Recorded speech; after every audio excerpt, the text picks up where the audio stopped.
I'm Julie Legg, author of The Missing Piece and diagnosed with ADHD at 52. Welcome to ADHD Difference.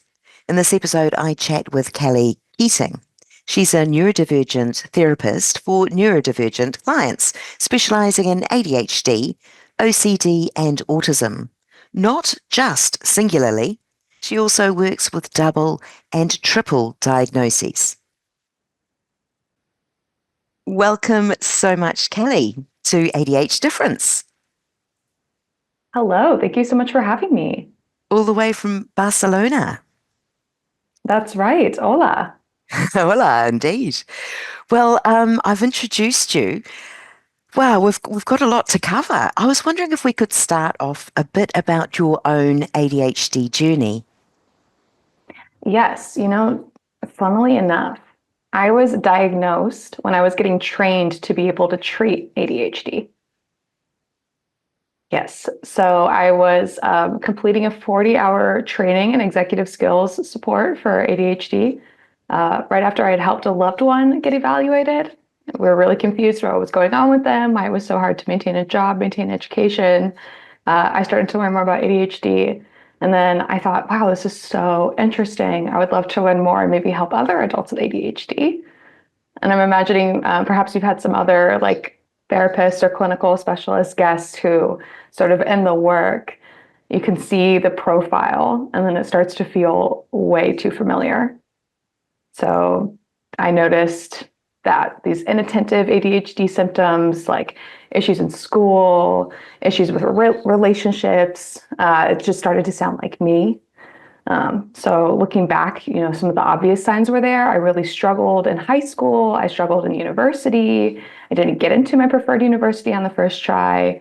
I always had roommate conflicts because of my executive dysfunction. So I'm thinking like listeners maybe having issues with doing the dishes or issues with their partner handling household things. That was, definitely me.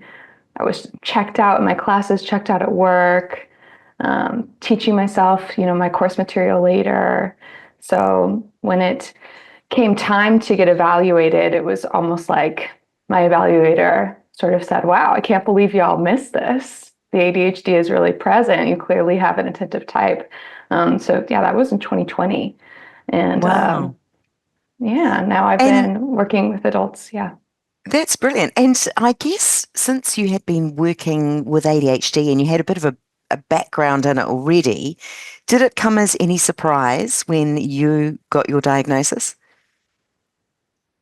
I think there was almost no surprise. I think even clients who I had been working with would notice things like, oops, she double booked me or she didn't respond to my email. So if it ever became appropriate to disclose to a client, actually, I have, since we first met, I've been evaluated. It turns out I have ADHD too. Then they would sort of look at me, sort of think, yeah, Callie, we could all tell. So kind of a funny incident. Yeah. Well, I'm very excited about today's show because we're going to be talking about multiple neurodivergent diagnoses. Now, is there another term for it, for this multiple diagnoses? Yes, I think what's popular, especially in the US, is to say multiple exceptionalities. There's also a term floating around for folks with maybe two diagnoses. That would be twice exceptional. Yeah, And this is all neurodivergent related. exactly. Very specific to neurodivergent diagnoses. Perfect.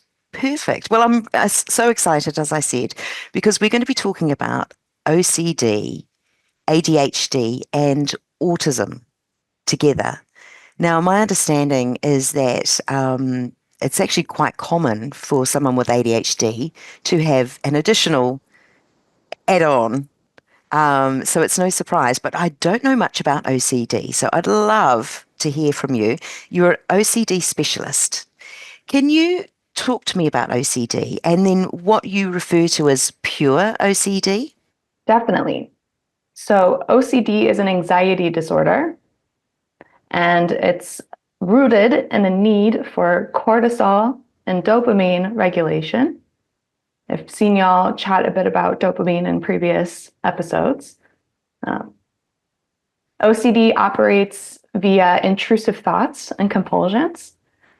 So everyone has intrusive thoughts, but OCD folks are uniquely sensitive to intrusive thoughts and experience an intolerable disturbance around the intrusive thought. So, for example, an intrusive thought that I might be contaminated by something, like contaminated by a household cleaner.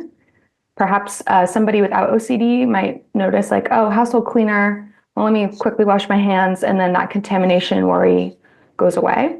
For OCD, the disturbance will remain until they have been able to neutralize that experience of cortisol. So they're neutralizing the cortisol by completing a compulsion. Let me wash my hands 4 times, wash my hands 10 times. And then whenever they've reached whatever that magical threshold is that they've sort of decided, they get a nice wave of dopamine. So we get cortisol from the fear, from the intrusive thought, and then a big wave of dopamine from completing the compulsion. Wow. And yeah. So in pure O, which is primarily obsessional OCD, folks are not necessarily showing us the physical compulsions. The compulsions are internal. So rumination, avoidance, reassurance seeking, planning, rehearsing, all of these can be internal obsessions. Are you with me? We're here. Yeah, absolutely. That's really interesting because a lot of those things, there's a bit of an overlap, isn't there, with ADHD, with the overthinking and the rumination and rehearsing, or, as you said, thinking about what you should have said several months ago when you had that conversation with XYZ.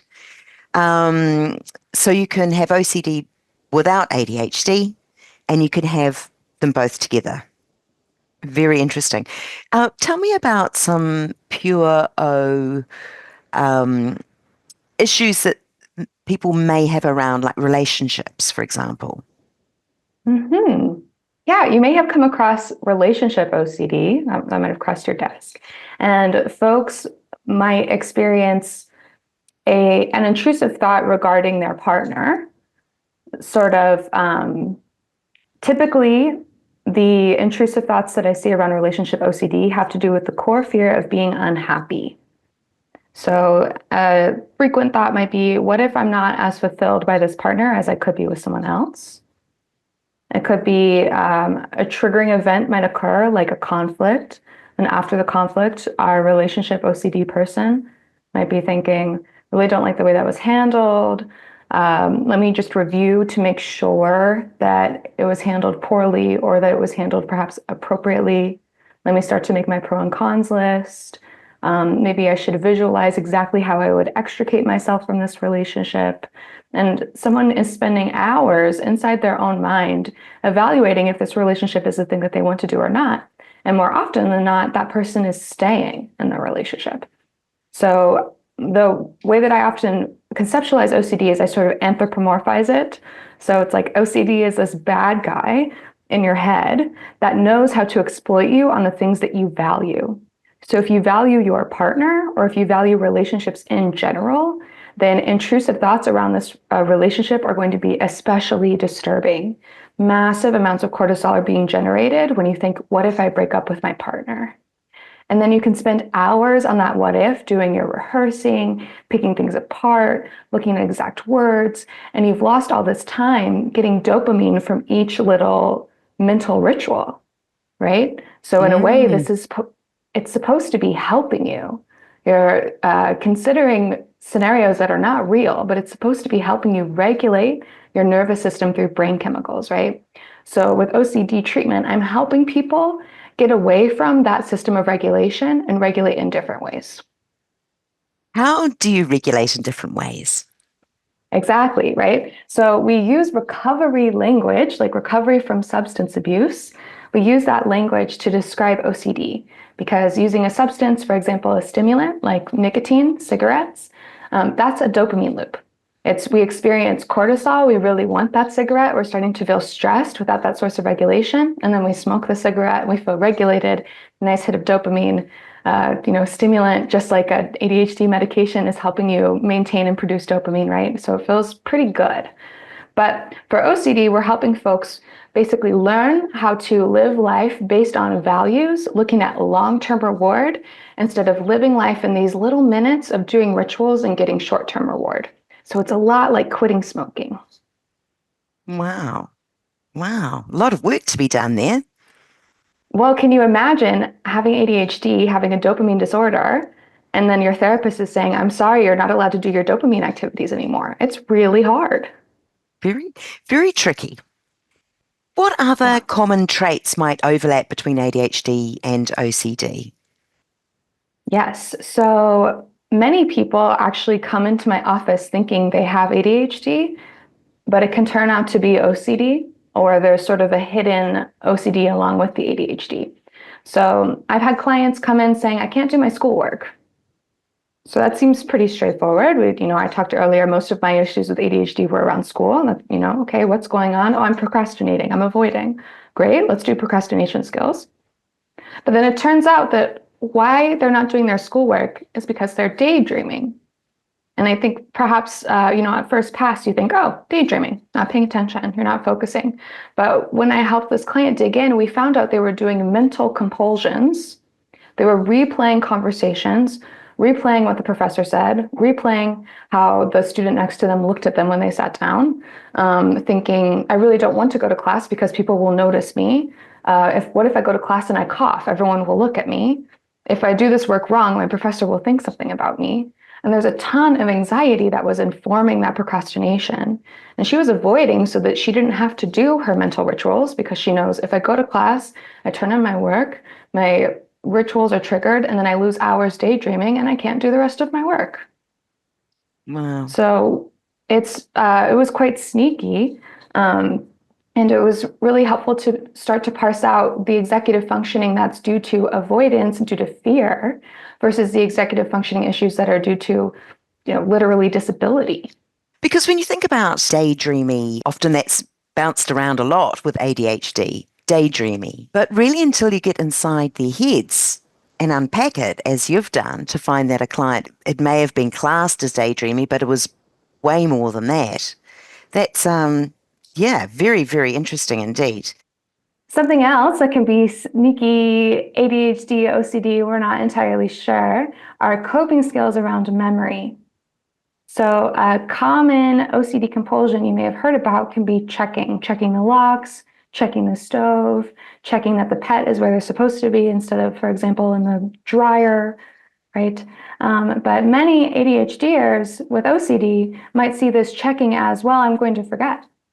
I've left the door unlocked before. I've left the stove on before, so I need to check.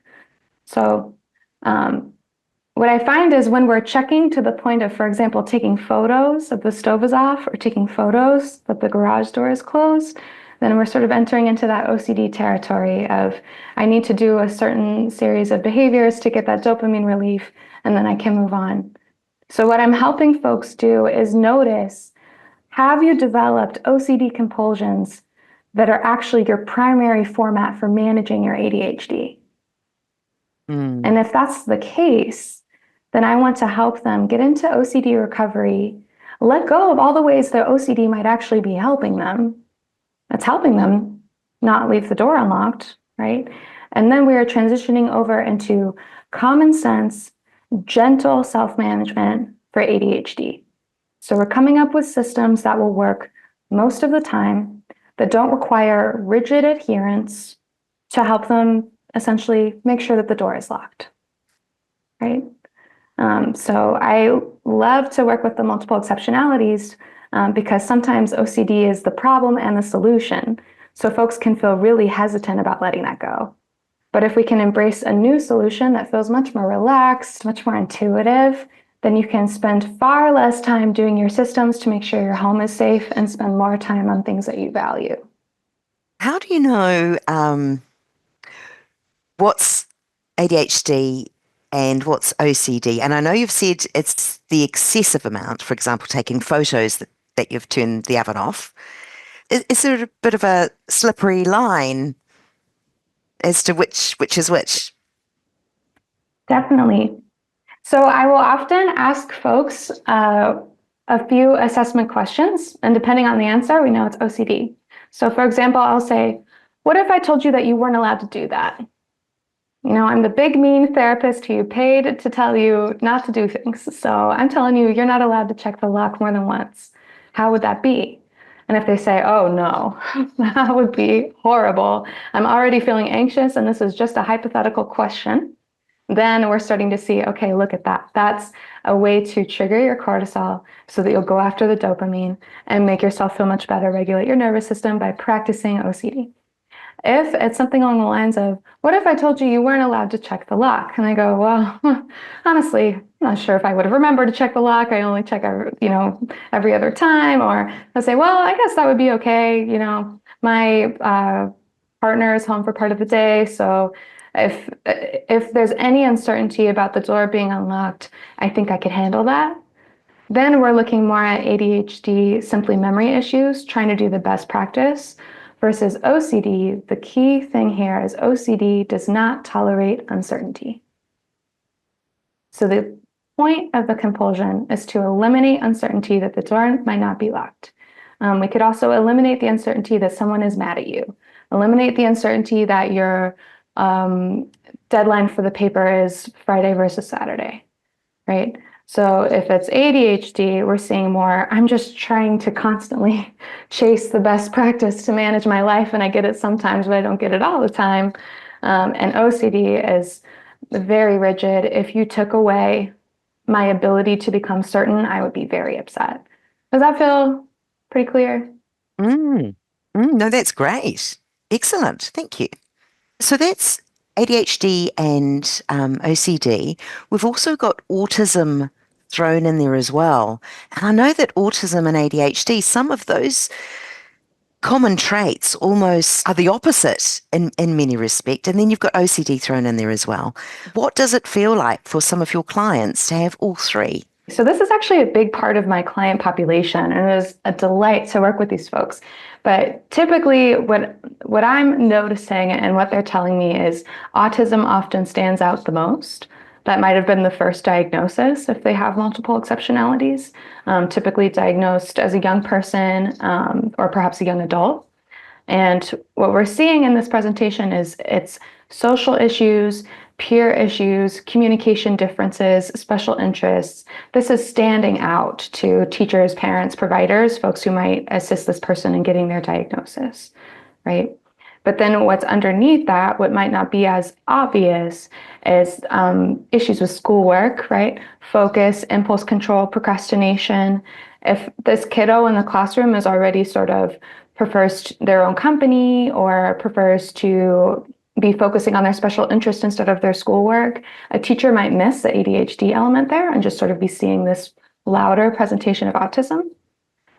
And then what we find when this person is an adult is the OCD can hide behind the autism traits because there can be rigidity in routines as part of how an autistic person navigates the world.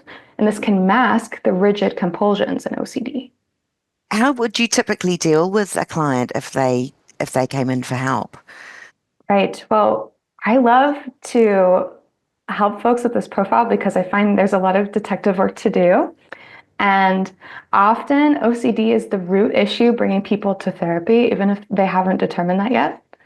Typically, what I'm seeing is there are intrusive fears, very, very strong rigid avoidance, or social withdrawal that are causing this individual to not have the social circle that they wish they had, or not experience the companionship that they would like.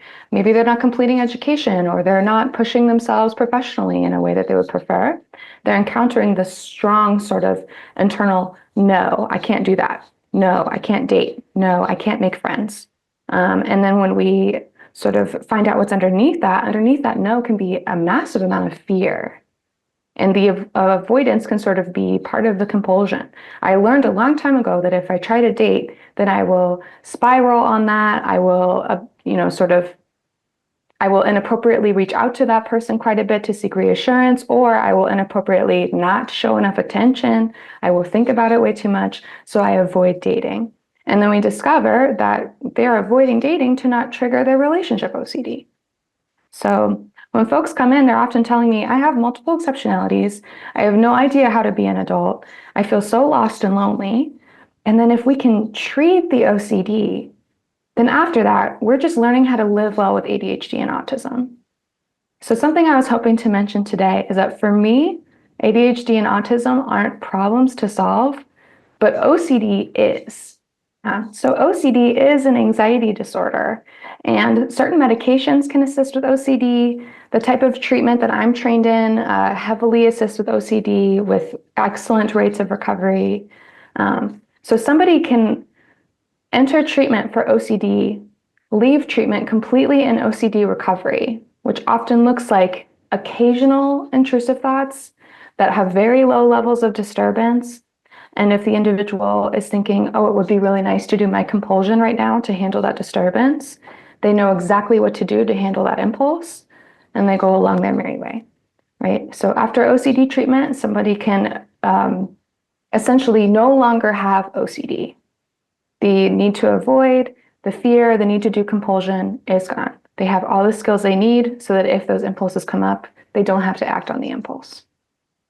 So it's not a lifetime of medication to treat.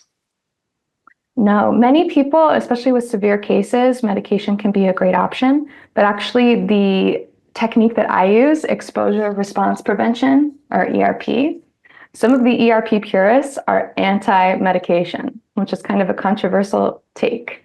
But they say that if you get off all of your medication and you learn the skills, then you know exactly how to handle your fears for the rest of your life. OCD can be like having 37 phobias at once. And you could take sort of your calming medication, like a benzodiazepine or something, every time you have a phobia, or you could go in there, work on the cause of the fear, expose yourself to the fear, get comfortable with the fear, and have skills to handle it, right? To be clear, this is sort of very ERP of me to view OCD as something you can recover from, that you can, for many people, get off of your medication, handle your OCD with skills, and enter complete OCD recovery, not qualify for the OCD diagnosis anymore. When I'm helping my folks with multiple exceptionalities, sometimes my agenda is to get rid of one of those exceptionalities, which is a take that not everyone agrees with, but my clients are finding a lot of success there. Well, that's amazing. Well, any help to dismiss something that can cause havoc in your life, I think, is brilliant. And if OCD is one of those things that can be dismissed over time with treatment, I think it's brilliant. I'd like you to share with me, if possible, about some common misunderstandings about people who have multiple neurodivergent diagnoses or your multiple exceptionalities. Are there common misunderstandings about these folk? Yes, and I really like this conversation because a lot is coming up, especially in the US right now, around neurodivergence and the fear of overdiagnosing, Mm. right? So many clients, when they come into my office, they'll say, I came to you because you work with multiple diagnoses, but a part of me thinks there's no way I can have all three. I hear that all the time. There's no way I can have all three, right? But I've noticed there's this fear of overdiagnosis, especially among millennials and Gen X who were here for the sort of late 1990s panic around medicating ADHD, especially in young Black boys, right? There was a real concern based on real data that we were overdiagnosing people of color, young boys, saying that normal behaviors were pathologized. But now we have a lot more information about how autism shows up in women, how autism shows up in adults. For me, I see diagnosis as a tool. It helps guide self-care and access to resources.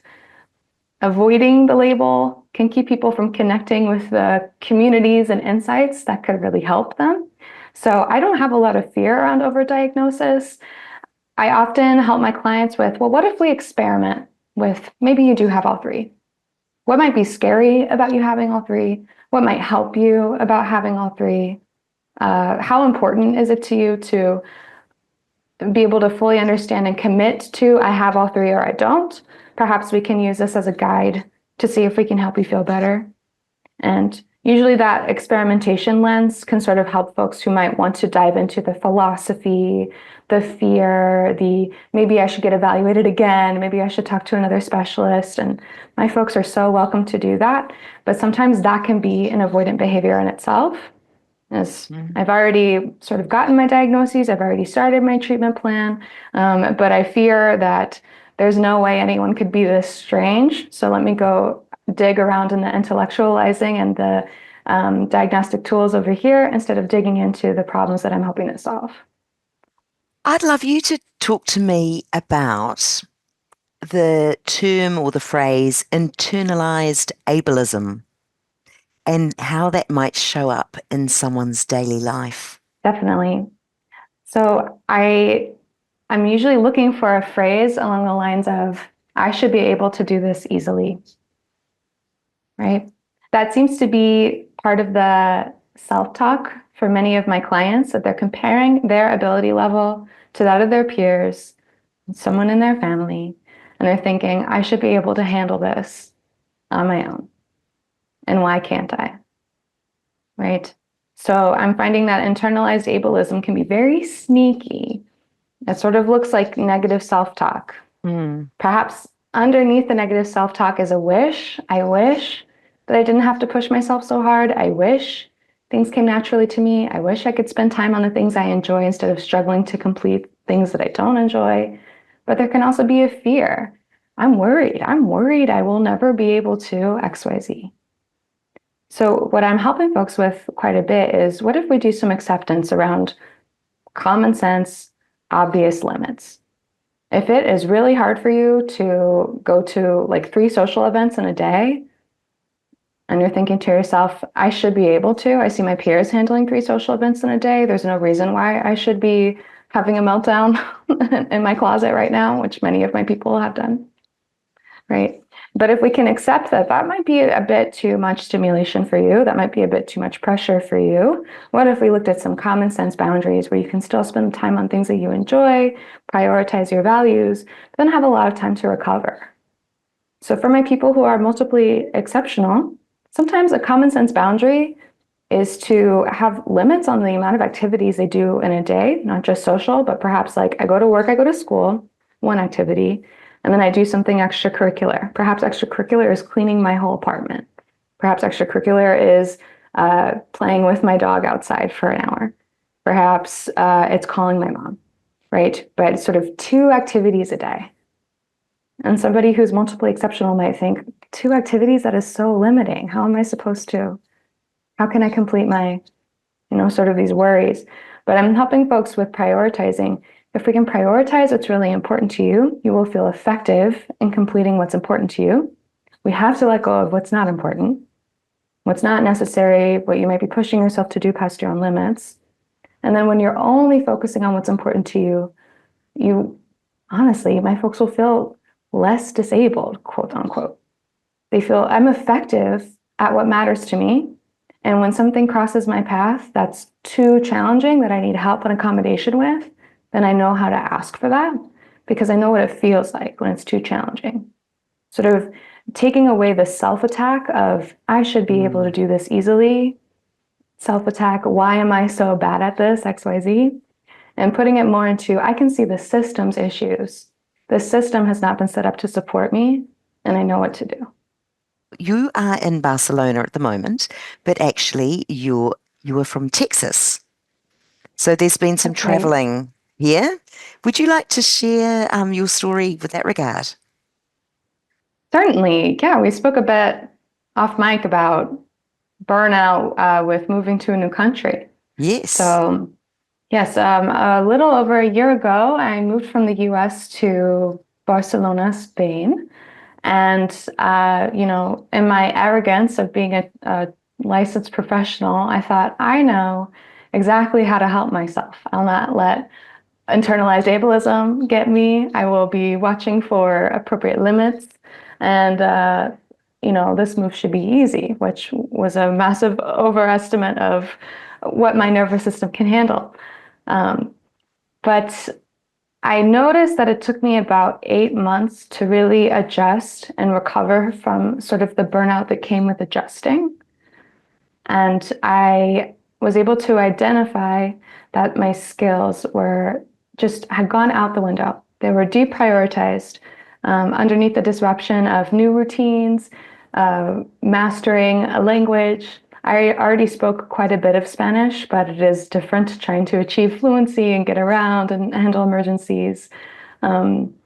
Figuring out healthcare. US has a very strange healthcare system that's different from everywhere else in the world, and I was not ready to get on board with Spanish healthcare. And then also figuring out cultural norms and managing sort of little micro instances of feeling rejected or overwhelmed, or I'm not sure how that came across.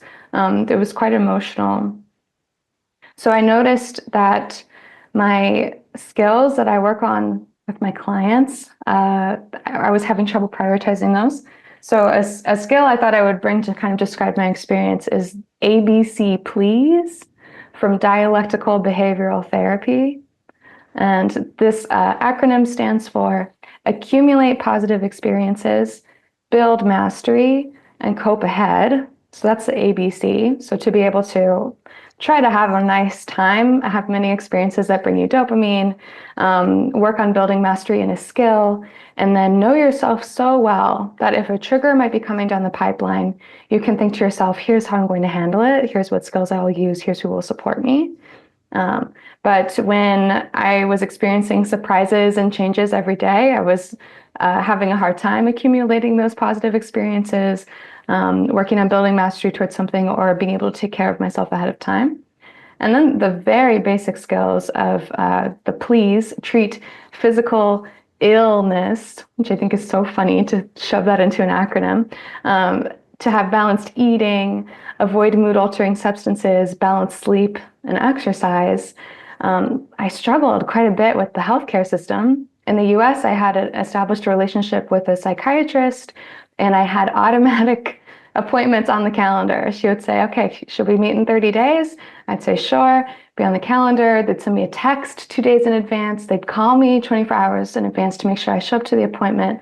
I could attend online. And then she would send my prescription to the pharmacy. So even if I didn't pick it up for a week, it would be there. And then in Spain, on my sort of foreigner health insurance plan, all of that responsibility was back in my hands to make sure I was going to my appointments regularly enough to make it to the office and make it on time, because those appointments are like 7 to 15 minutes long. And it required a lot of self-management and a lot of sort of alertness and prioritization of getting to my doctor's appointment that I wasn't prepared to have to make that a priority.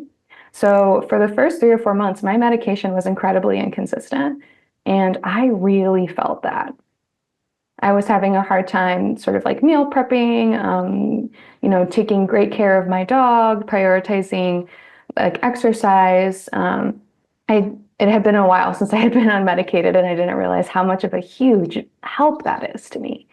And then something, I'm not sure how it is in New Zealand, but the difference from moving to the US to Spain, the biggest difference I noticed was sort of daylight hours, that the sun will go down sort of at 11 in the summer here.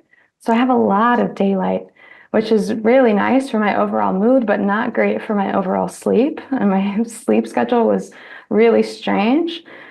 So I'm not treating my physical illness. I'm not getting my sleep, not getting my exercise, because my medication is what helps me remember to exercise. And then my eating was sort of all over the place because, as I'm sure you've heard, in Spain, people eat dinner at 10 in the evening. So I could not figure out when to have meals. I work US hours. So I'm kind of working right up until dinner time until 10 p.m. Eating lunch at 3, just very strange compared to my normal routine. So I noticed this in myself, that I need to sort of take a break, maybe take a break from the things I have prioritized, like forming community and helping myself not feel sort of lonely or isolated. And I needed to come back to, when my skills are in order, it will be easier for me to be present with community. It will be easier for me to balance making new friends if I can have sort of my foundation. And it didn't take as long as I thought. So the fear that was keeping me from attending to my ADHD was, oh no, I'll feel lonely. And then when I could be with that fear for a couple of weeks and say, oh, well, I've been able to have lunch with one person and I'm still, I'm here with my husband. I'm spending plenty of time with my husband, not as lonely as I feared I would be. And then that self-care was very helpful in me investing in recovering from burnout and just taking things slower, not over scheduling so much. Um, so it took me, about 8 months to fully stabilize using my own training. But I think it was such a helpful experience as far as my work, because now I feel so aware of when ADHDers experience transition of any kind, even if it's like same country but moving cities, that transition can make us super vulnerable to burnout. So I am feeling better today. You're catching me, at the end of my journey. But in a way, I'm pleased to have experienced it for myself so I can really feel that empathy for my clients. Well, I'm so delighted, and thank you so much for sharing such a personal journey there. I think just being so raw and honest about it will really help some listeners too, who are maybe have experienced it and thought that perhaps they were battling it alone, or about to perhaps move overseas, and some prep that perhaps they can work on or anticipate.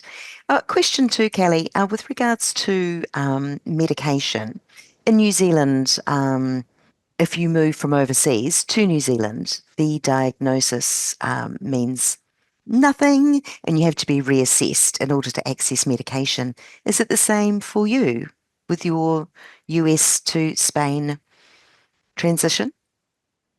No, we were very fortunate. And this was the small amount of prep work I did do covered to make sure that my assessment would carry over. But I'm thinking I have clients who move to different parts of the world all the time, and sometimes doing that prep work didn't make it on the list. They have other things to prioritize. So I'm thinking, wow, that would be so challenging to arrive and realize I can't get my medication prescribed until I can see a new provider. So, but Mm. no, I was able to basically show my treatment plan from the US. And luckily, I was connected with somebody who is somewhat ADHD knowledgeable. And that's, I think, a challenge I've noticed is I'm sort of talking my doctors through, well, here's what I think about my treatment plan, and how do you feel? And I feel like I'm more consulting my doctors and showing up as a consultant to them because I'm trained. And I've heard from folks in my peer group that they're sort of having trouble getting evaluated, diagnosed. People are saying, let me prescribe you an anxiety medication like Xanax instead of an ADHD medication, Mm. because that provider isn't very ADHD knowledgeable and they feel that what the person is experiencing is all anxiety. Mm. Um, so I feel fortunate that my providers have been open to hearing from me and reading my previous treatment plans, but it has been a work of self-advocacy to make sure I can still access care. Wow. And you said you were working US hours. Are the majority of your clients back in the US, or do you provide international therapy? I hope one day to provide international therapy, but for now, my clients are in the US, and that's sort of a function of my visa. I was able to move to Europe on a digital nomad visa, which means that I need to be working in the US and not taking work from a local. Mhm. And I respect that. I think that's a great setup. But it does mean that I'm working 2 in the afternoon until 10 p.m. But Julie, I wonder if you can relate to this. I am a bit of a night owl, and many ADHDers are because we have that delayed circadian rhythm. So once I figured out what time to wake up and what time to eat, the schedule has actually been pretty good. I'm speaking to clients when my medication has kicked in, and I've had plenty of caffeine. I'm really alert, so it could be much worse. Oh, well done. Yes, it's all about getting yourself all prepped and ready for the day, regardless of what time that starts. I had one more question for you, Kelly, and that was with regards to your psychotherapy. You also provide therapy for therapists. Would you be able to share some more about that? Yes. So again, this came from my professional journey and my personal journey. I really value as a provider myself, I need to be in therapy to help sort of maintain my mental health and be able to show up with presence for my clients. So when I was seeking therapy after my ADHD diagnosis, I noticed sort of a gap in the market that therapists who see therapists are typically more advanced in their career. So many of them have maybe missed the wave of neurodivergent education. And some of them, are not super active on social media. So they might not even be seeing neurodivergent information that's present in pop culture. So I had to do a fair amount of educating my own provider on here's how to best take care of me and how to help me and how I might be behaving in a certain way that to you looks like therapeutic resistance. But to me, I just completely lost my train of thought and I'm trying to remember what was important about what I was saying. So I have been focusing on being that provider for other providers. I do have 11 years of mental health experience. I supervise new clinicians, and I work with about half my caseload, I would say, is therapists now, which is such an honor. It is really an honor to be a therapist and to help them hold space for many people and participate in healing, But yeah, it was a niche that became important to me because I noticed that with years of experience, that doesn't always mean expertise in sort of the latest research. So yeah, I was excited to assist on this podcast because I noticed that that's something that y'all really value is kind of being on the cutting edge and staying on top of these topics that are coming out. So I'm hopeful that this conversation will be illuminating for folks. Absolutely. And on that note, Kelly, I just want to say thank you so much for joining me today.